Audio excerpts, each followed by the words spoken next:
하박국 1장 12절에서부터 2장 1절까지 말씀입니다. 하나님의 말씀을 받들어 봉독할 때에 살아계신 하나님의 음성을 들으시기 바랍니다.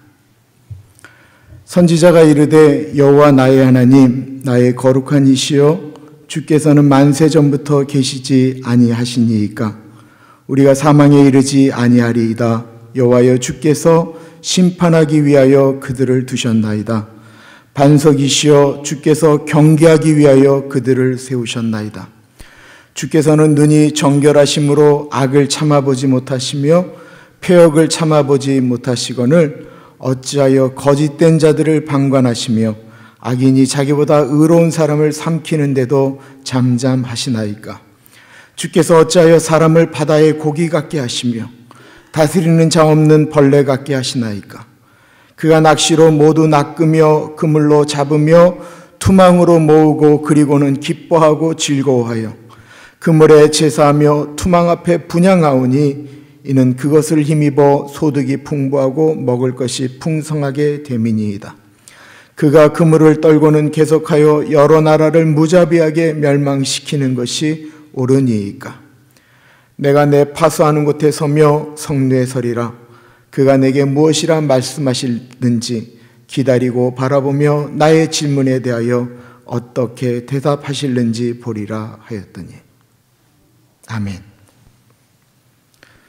지금 미국을 보시면서 어떤 분이 저에게 이렇게 말씀하셨습니다. 오늘날 지금의 미국은 그 어른이 처음 미국에 왔을 때의 그 미국과는 전혀 다른 나라라는 것입니다. 그때는 아이들이 자전거를 타다가 엄마가 부르면 그냥 집 앞에다 탁 팽개치고 집에 들어가도 그 다음날 자전거가 그 자리에 그대로 있었다고 합니다. 미국만 달라진 것이 아니고 바다도 달라졌다라는 이야기도 들었습니다. 그때는요, 낚시 한번 들이우면요, 고기가 한 번에 두세 마리가 같이 묶여서 나왔다고 합니다. 조개는 삽으로 펄서 잡을 정도로 많았다라고 합니다. 그러나 지금의 미국은 그렇지 않습니다. 지난 5월 23일자 한국일보에 미국 사람들을 대상으로 한 갤럽 조사가 있었습니다.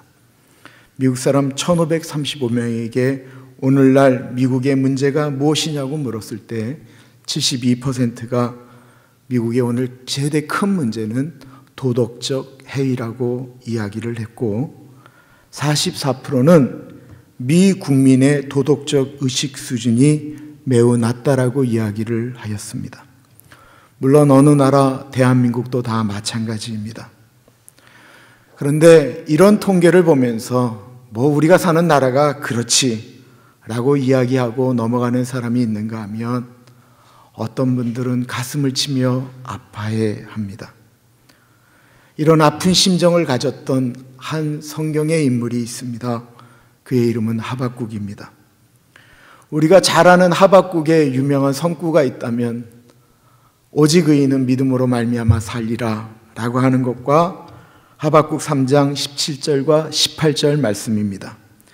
비록 무화과 나무가 무성치 못하며 포도나무에 열매가 없으며 감람나무에 소출이 없으며 밭에 먹을 것이 없으며 우리에는 양이 없고 외양간에는 소가 없을지라도 나는 여호와로 말미암아 즐거워하며 나의 구원의 하나님으로 말미암아 기뻐하리로다. 이 말씀을 보면 하박국 선지자는 아무것도 없는 가운데서도 감사하고 소망 없는 가운데서도 기쁨을 느끼는 사람처럼 느껴집니다. 그러나 이 말씀은 하박국의 맨 마지막에 고백하는 내용입니다. 하박국이 이런 고백을 하기 전까지 그는 하나님 앞에 너무나도 많은 갈등과 고민을 묻고 대답을 듣습니다. 선지자이지만 도저히 하나님을 이해할 수가 없는 것입니다. 보통 선지자들은 하나님이 하시는 말씀을 선지자의 입을 통해서 백성들에게 선포하는 것이 주 내용이라고 한다면 하박국은 선지자가 하나님 앞에 의문나는 것을 질문하고 하나님이 대답하는 형식으로 되어져 있습니다. 하나님이 처음에 그렇게 하박국이 하나님에게 여쭈었던 것은 자신이 사랑하는 나라 이스라엘이 너무나도 타락했다라는 것이었습니다. 하박국 1장 3절과 4절을 우리말 성경으로 이렇게 이야기하고 있습니다. 하나님, 왜 저로 하여금 불의를 보게 하십니까? 왜 죄악을 쳐다보게 하십니까? 파괴와 폭력이 제 앞에 있습니다. 갈등이 일어나고 있고 싸움이 일어나고 있습니다. 그러므로 백성들은 율법을 지키지 않고 정의가 아주 실행되지 못하고 있습니다. 악인이 의인을 애워싸버려서 정의가 왜곡됩니다. 하박국이 있던 시절에 오늘날 우리가 살고 있는 나라처럼 죄악이 넘쳐나기 시작하였습니다. 파괴와 폭력이 난무하기 시작했습니다. 불의한 일들이 일어나기 시작했습니다. 사람들은 그런 세대를 보면 말세다라고 말을 합니다. 그러나 많은 사람들은 그렇게 말만 합니다. 그리고 그 시대의 죄악에 동화되거나 그런 사회에 또한 적응하며 살아가게 됩니다. 그러나 하박국은 그러지 않았습니다. 하박국은 끊임없이 그 나라를 바라보면서 하나님에게 기도하였습니다. 하나님이 응답하지 않으시는데도 끊임없이 기도하고 또 질문을 하였습니다. 그 문제를 자신의 문제처럼 고민하고 아파했습니다. 다른 사람의 일로 여기고 다른 민족의 일로 여기고 방관했던 것이 아니고 그 나라의 문제를 자신의 문제로 여기고 하나님께 답답함을 기도합니다. 왜 이렇게 기도합니까? 사랑하기 때문입니다. 사랑하면 기도합니다. 미국을 사랑하면 기도하게 되고요. 한국을 사랑하면 기도하게 됩니다. 북한을 사랑하면 기도하게 됩니다. 내 조국, 내 교회, 내 가족이라는 의식이 강하면 기도하게 됩니다. 그렇게 끈질기게 기도하자 하나님이 하박국에게 말씀을 하셨는데 그 말씀이 하박국의 가슴을 더 아프게 합니다.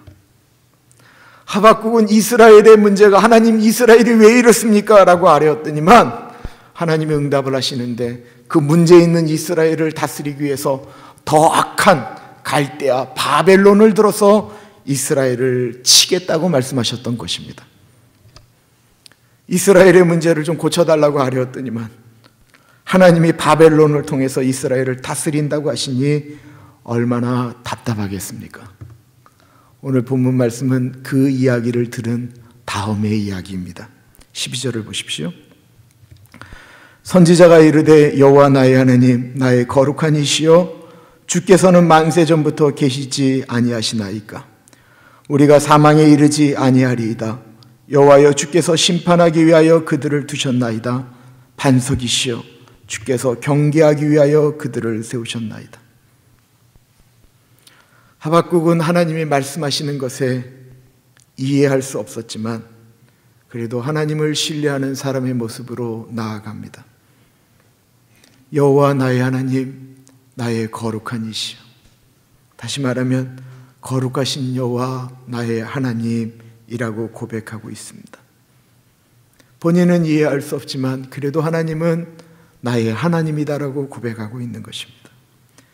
내 뜻대로 되어야 내 기도대로 되어야 내가 행복하여야만 나의 하나님이 아니고 내가 설령 이해하지 못한다고 할지라도 내가 아프고 힘들고 설령 전쟁이 일어난다고 할지라도 하나님은 나의 하나님이다라고 고백하고 있는 것입니다. 하나님의 주권을 인정하면서도 하박국은 견딜 수 없는 고통 가운데 이야기합니다. 여호와여 주께서 심판하시기 위하여 그들 바벨론을 두셨나이다. 반석이시여 주께서 경계하기 위하여 바벨론 그들을 세우셨나이다. 하나님이 나의 하나님이시고 창세 이전부터 계시지만 어떻게 하나님께서 이스라엘을 심판하시려고 바벨론을 쓰십니까? 고민하고 있는 것입니다. 13절에도 주께서는 눈이 정결하심으로 악을 참아보지 못하시며 패역을 참아보지 못하시거늘 어찌하여 거짓된 자들을 방관하시며 악인이 자기보다 의로운 사람을 삼키는데도 잠잠하시나이까? 어떻게 이스라엘이 악하다고 그 이스라엘보다 더 악한 바벨론을 통해서 이스라엘을 치고 계십니까? 여쭙고 있는 것입니다. 우리도 그렇게 생각할 수 있습니다. 나쁜 사람을 혼내는데 착한 사람을 들여서 쓰시면 되지, 왜 나쁜 사람을 혼내기 위해서 더 나쁜 사람을 들어서 혼내시냐라는 것입니다. 나쁜 깡패가 나타나서 여자를 희롱하고 있는데 태권도 사범이 나타나서 다다다, 이게 멋있지 더 나쁜 마피아가 혼내는 것이 멋있느냐라는 것입니다. 하박국은 답답합니다. 이스라엘이 잘못한 것 분명히 맞습니다. 그러나 악한 나라에 당해야 될 만큼은 아니지 않습니까? 라고 말하고 있는 것입니다. 그 전에 하박국이 이스라엘에 대해서 하나님께 기도할 때는 하나님 이스라엘을 고쳐주옵소서 라고 하는 제목이었습니다. 그런데 하나님이 바벨론을 통해서 이스라엘을 고치시겠다라고 하니까 나라를 사랑하는 하박국이 계속해서 하나님께 답답함을 아뢰고 있습니다. 그 전에 기도할 때는 악한 이스라엘이었는데 이제는 불쌍한 이스라엘로 변합니다. 14절부터 17절을 읽어보겠습니다. 주께서 어찌하여 사람을 바다의 고기 같게 하시며 다스리는 자 없는 벌레 같게 하시나이까? 그가 바벨론이 낚시로 모두 낚으며 그물로 잡으며 투망으로 모으고 그리고는 기뻐하고 즐거워하여 그물에 제사하며 퉁압 앞에 분향하오니 이는 그것을 힘입어 소득이 풍부하고 먹을 것이 풍성하게 됨이니이다. 그가 그물을 떨고는 계속하여 여러 나라를 무자비하게 멸망시키는 것이 옳으니이까. 이스라엘의 바다에 힘없는 고기와 같고 다스리는 자가 없는 벌레와 같은 존재인데 15절에 보면 그가 낚시로 모두 낚으며 투망으로 잡고 그리고 즐거워한다라고 말하고 있습니다. 그는 바로 갈대아 바벨론을 이야기합니다. 그들은 그렇게 힘없는 고기 같은 나라들을 계속해서 정복해 나갔습니다. 17절을 그렇게 여러 나라를 무자비하게 멸망시키는 것이 옳은 일입니까? 하박국은 질문하고 있습니다. 자, 이제 다시 생각을 해볼 필요가 있습니다. 미국이 몇십 년 사이에 미국민들 스스로 우리나라가 달라졌다, 좋은 쪽이 아니고 나쁜 쪽으로 달라졌다라고 말하고 있습니다. 목회자의 눈으로 보면 훨씬 더 심각합니다. 그러면 나빠졌으니까, 청교도의 신앙을 잃어버렸으니까 다른 나라, 미국보다 훨씬 더 도덕성이 떨어지는 나라를 들어서 이 미국을 쑥대밭으로 만드는 것이 옳겠습니까? 다시 한번 비행기들이 납치돼서 쌍둥이 빌딩을 치고 펜타곤이 공격받는 그 일들이 일어나기를 원하시는 분들이 계십니까?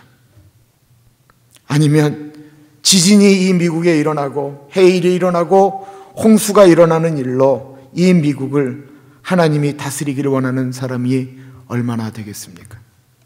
아마 아무도 없을 것입니다. 미국이 아무리 나빠져도 더 좋아지기를 바라고 전쟁이 없기를 바라고 지진이 일어나지 않기를 바라는 것이 일반적인 우리 사람들의 생각이 아니겠습니까? 자기 자식이 아무리 나쁜 길로 빠져들었다 할지라도 동네 어른들에게 반말을 하고 동네 같이 자란 친구들 돈을 뺏고 차 유리창을 깨고 안에 물건들을 훔쳤다고 칩시다. 다른 사람의 입장에서 보면 혀를 끌끌 찰 정도로 나쁜 일입니다. 그렇다고 그 자식보다 10배는 더 악한 깽에게 두들겨 맞고 한쪽이 평생 못 쓸 정도로 맞기를 바라는 부모가 어디 있겠습니까? 아마 없을 것입니다.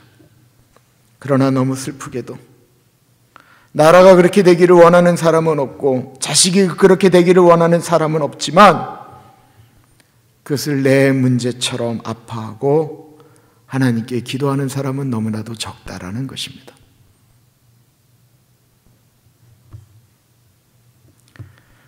당시 하박국의 눈에 보였던 이스라엘의 문제가 하박국의 눈에만 보였겠습니까?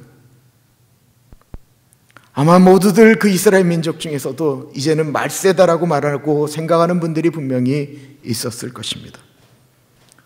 그러나 시간이 지나자 세상이 모두 그렇게 변해가는데 하고 타협들을 했던 것입니다. 오늘날의 사람들처럼 말입니다. 저는 얼마 전 예수원을 이끄셨던 대천덕 신부님의 비서였던 여자 교수님을 만나게 되었습니다. 그분을 통해서 대천덕 신부님의 얘기를 또 들을 수가 있었습니다. 대천덕 신부님은 한국을 바라보면서 늘 기도하셨던 분이셨습니다.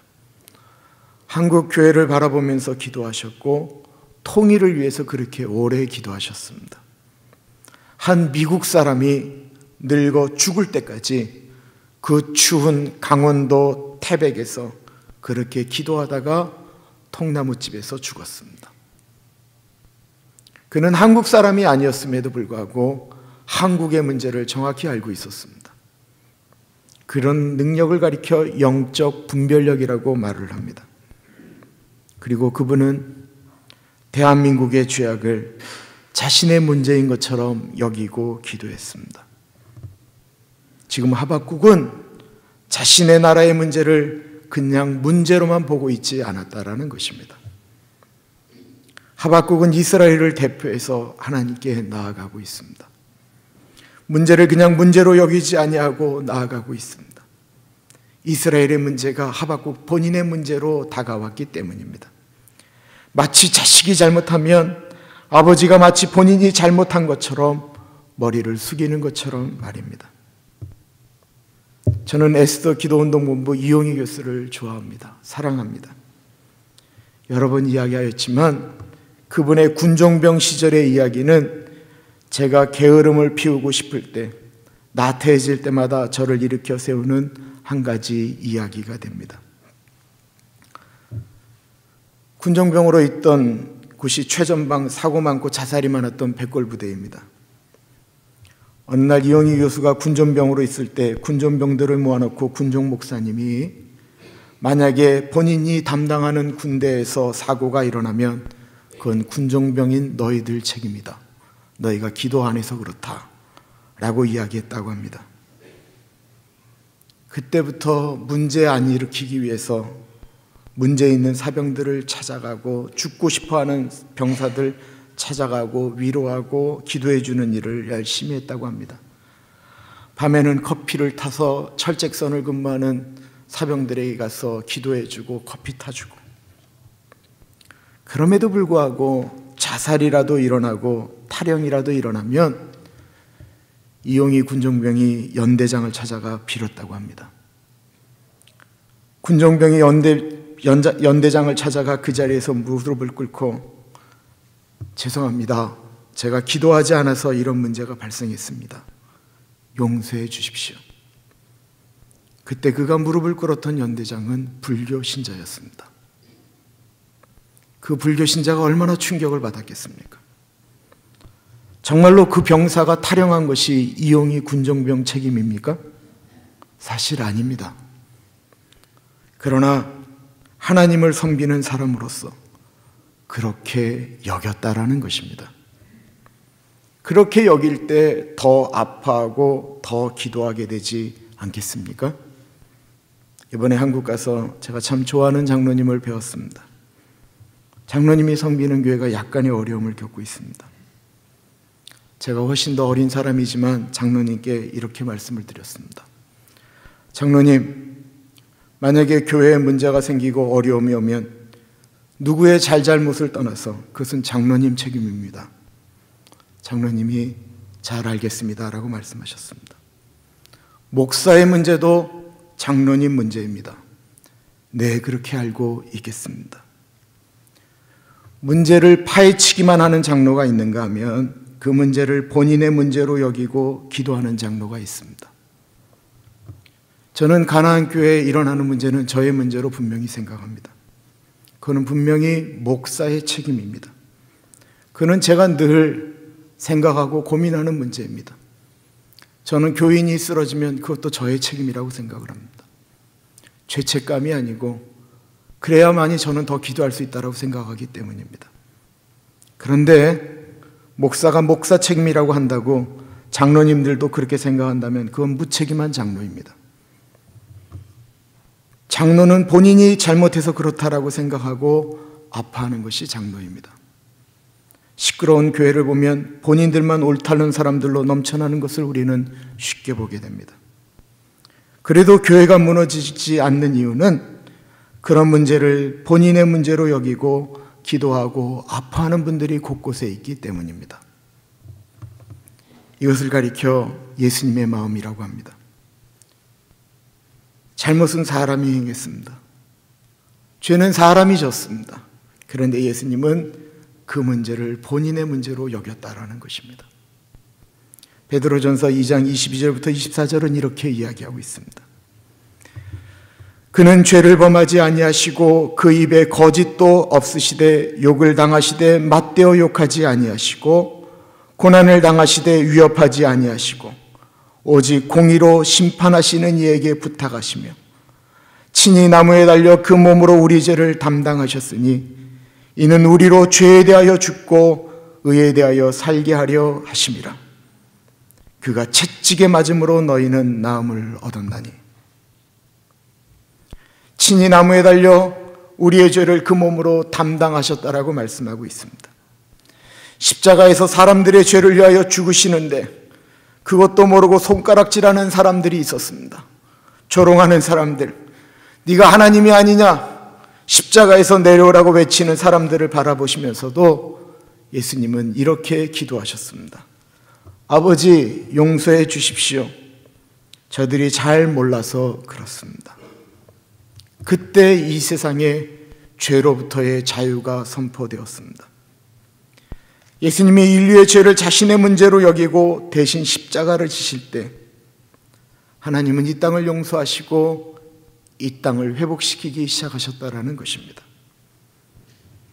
지난 사경에 고승희 목사님이 역대하 7장 14절의 말씀을 가지고 말씀하셨던 것을 기억합니다. 세상을 고치는 것은 법이 아닙니다. 하나님의 백성이 스스로 겸비하여 그 악한 길에서 떠나 하나님께 기도하며 나아갈 때 이 세상을 하나님이 고치신다라는 것입니다. 이 예수님의 마음으로 이 시대를 보고 교회를 보고 자녀들을 보고 기도하는 우리 모두가 되기를 기도드립니다. 기도하겠습니다.